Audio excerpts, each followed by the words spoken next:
So, mauna niya ang among gi-order from Shein. So, ayan, as you can see, no, different. But the, I-try nagsukat siya. hala, marag taas na siya. Daw?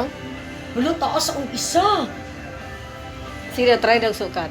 Mas ano no? Yeah, so I thought the same. Same man itong nasa ano. Oh, dili, no, it's not. Sige lang, depende man sa pagdala. O, di ba, kay nga, no? So, I can use both hapon. But different charot-charot. Yes, sir. So, this is it, pansit. Sige daw, try. So, ayan. Nice man. Yeah, pero let's siya, pero ano siya Sige, try. isa ang baba, ang isa taas. Pero hindi pa siguro mahalata. Dili man. Daw, pero patalit ko Mataas daw. talaga siya, so ang isa, o gamay ang isa, mugo. Pero nice ang pink chi. Oo. Mo naman na same man sila ano. I don't know. Ayan. Eh, kari mo na ako. Ang mataas yung isa eh. Pero okay lang ano? Okay lang. So, medyo mataas din ang ano. Mataas ang silver. Ang kaning pink. Lahi day siya ano? Dili same.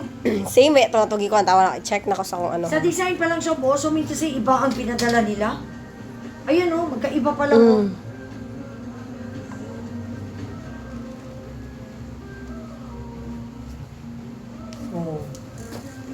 Wala na ako nasanay na dalawa-dalawa eh. So, gusto ko, ano din, anak. Okay naman. Ay, tama daw no. Katong isa din yung gi-order last. Itong isa yung gi-order, papangit na itong ano, heels kay tumoy. Kana kay duha. Ay, kanang baga siya nga. O, kanila ni noon kasi ano siya. Dalawa na siya. Kana. Ay, bagay sa imong karong inan na imong suoton. Pero dili siya, ano, dili siya. O kaya nga. O, naanay siya siya, no? Pero bagay siya sa imong ha. Mas ganahan ko kay tumoy. Dili lang siya ano, kay ano siya. Try the pink. Murag mo anak siya siya. Asa ka na? O, kasi ano siya, murag siya maliit. Pero nice pa yun. Lahi, dili di siya same og Depende. size. Di, Same seller ba yan na? She in di there. ana. Ang kataason, ang hindi mao. Ay, yahang ano, ano. Kasi kung same ang imong gi-order, dapat o na mali sila og. Namali yun siguro. Check na ko ha. Oo. O lahi ito nga design siya bang isa. Kasi pag tanaw para magkaiba na o.